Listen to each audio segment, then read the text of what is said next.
Okay, so I just got done playing the Wuthering Waves version 1.3 story, and honestly there's a lot to talk about, and there's a ton more to talk about than we had in previous updates, and I honestly think that's just amazing. It's been about 1 day since the Black Shores update actually came out for Wuthering Waves, and usually I do kind of lay off the story a bit just because I never get around to playing it, but after seeing a lot of the very positive comments about the Wuthering Waves story, I decided to get right into it and play it pretty much on release. And there was a pretty positive reaction to a lot of this story from a lot of other content creators too, including Ruby, saying I can't stop thinking about the 1.3 WuWa story after sleeping on it. There was a lot of moments in the story that kept me thinking about the lore and how well the story progressed. That being said, I want to play WuWa, but I should wait to do it on stream tonight. So again, it seems like a lot of content creators and also just a lot of players in general are thinking about this story quite a bit because again, it was so good. Obviously, there's also the other side of the fence though, with Captain Cabinet saying the 1.3 story is only really enjoyable if you like the most trope-filled, underdeveloped romance that distracts you from, again, lame-ass plot holes and ass-pulls in storytelling. We were excited to go to the Black Shores, but I remain feeling really frustrated with how things and important notes were delivered to us. It feels, again, more of a problem with Gacha than WuWa, focusing on this trope-filled as hell character relationship takes away from developing a true good story, but patch time limits prevent things to truly shine.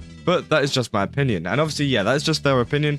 I don't think anyone should, go after anyone just because they have an opinion on a story. Obviously, it hits some people and it doesn't get through to other people. And obviously, that's just the case with Captain Cabinet. But in this video, we're going to be talking about my overall thoughts about the story and whether this could actually kind of save Wuthering Waves in the future whenever it comes to updates and bringing a lot of players back. But before I get into this video, don't forget to leave a like and subscribe if you enjoy it. And also go to Games Hubs, use my code KAZO, where you save 10% off a ton of cubs and tubs. As I said in the other video, they've got a Pixel Cup event going on at the moment, so I definitely recommend to go check that out. They've got a ton of really cool designs there, and you get 10% off just by using my code down below. But let's get back into the video. So whenever I was playing the Wuthering Waves story, it kind of felt a bit different, because usually whenever playing gacha games, I don't really feel that enticed to play the story. I'm going to be honest, I don't really like the storytelling of a lot of gacha games, including like Genshin Impact, Honkai Star Rail, Nikkei, other games like that. There are so many games where it's just kind of like a big text fest, and I just can't really, compute it all, and it just doesn't really help me understand the story a lot, and I just become disinterested. But I think Wuthering Waves 1.3 is actually one of the first times that I actually kind of like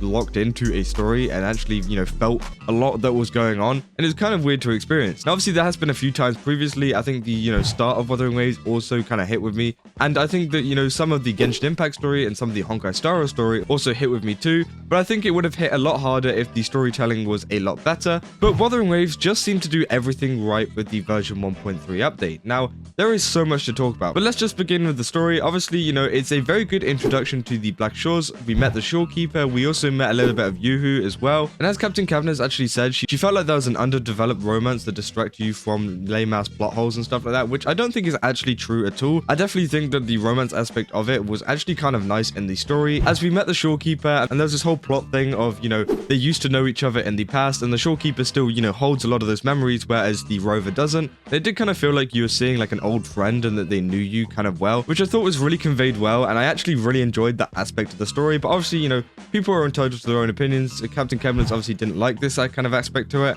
but I definitely don't think it took away from the story. It kind of gave us more context on what our, past was with the Black Shores, and what our past was with a lot of people who were involved with the Black Shores, including the shorekeeper, which I definitely think was a big part in why I enjoyed the story. It obviously gave us a lot of lore about the rover and her past ties to the Black Shores, and also to other places too, and why she left the Black Shores in the first place, and also kind of what happened to her as well, or him. I know you have the choice to switch between which one you want. I've been playing with the female one, so I'm just going to be referring to her as her, because yeah, it just makes sense to me. That's what I've been playing it as. But again, it did open up a lot of doors for the future as well. There were so many different kind of plot points that weren't really tied up, which could lead us into some future story stuff, which I'm very excited to see. And it definitely seems like we're going to be opened up to some new regions. Obviously, there was a certain line from the shorekeeper at one point saying did you enjoy your time at Jinzhou? Which kind of makes you feel like, we're going to be moving on from Jinzhou, soon, or, at least in the next couple updates, which I think will be great. And I'm very excited to see what the new regions kind of bring, because we did get a look at that city destroyed by the Lament, which was in the whole story thing. Obviously, that isn't around anymore, but it did show us the past and what it used to look like. And I definitely think that if something like that could be made, then there's probably other regions out there with kind of similar styles,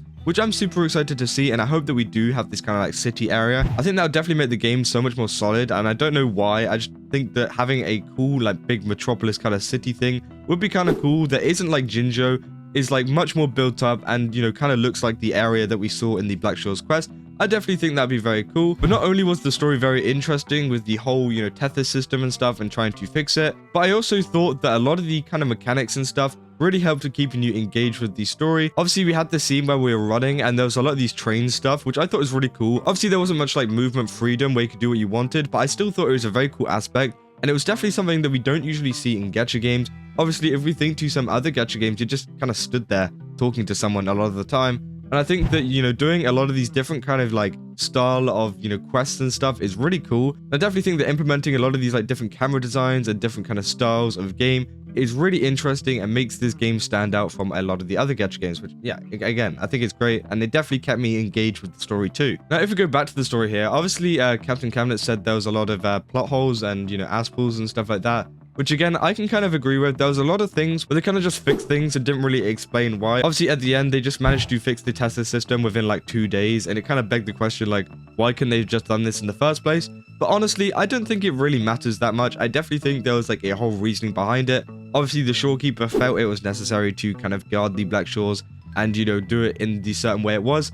And then whenever the rover came along, obviously their mind was changed. I think that's more of a mindset thing than more of like a you do it kind of thing. I think they knew it wasn't impossible to actually fit a more neutral kind of black hole within the Tethys system. But I think that the shorekeeper felt it necessary that they keep the lament one in order to, continue progress towards the lament. Because I think that's definitely why they didn't decide to do it in the first place. Because obviously, having a more dangerous lament within the Tethys system made more progress and kind of made more progress to defeating the lament in the real world. And that adding a kind of neutral one was a last-ditch effort, which again, I don't think is too much of a plot hole, and I think it can be salvaged, especially by Kuro Games. If they do a bit more explaining, and maybe we'll see in 1.4. Obviously, we might be able to see a quest with Camellya as well, who is part of the Black Shores, so it seems like we should be getting some more quests about the Black Shores in the future, and I hope that it does get explained even more about how this stuff happened, and that we can find out more about the other characters so that they can fill in a lot of these plot holes and kind of make the story more complete, which I definitely think that Wuthering Waves and Kuro Games can do. Obviously, a lot of the Black Shores area looks really great too. There's some more mechanics in that area as well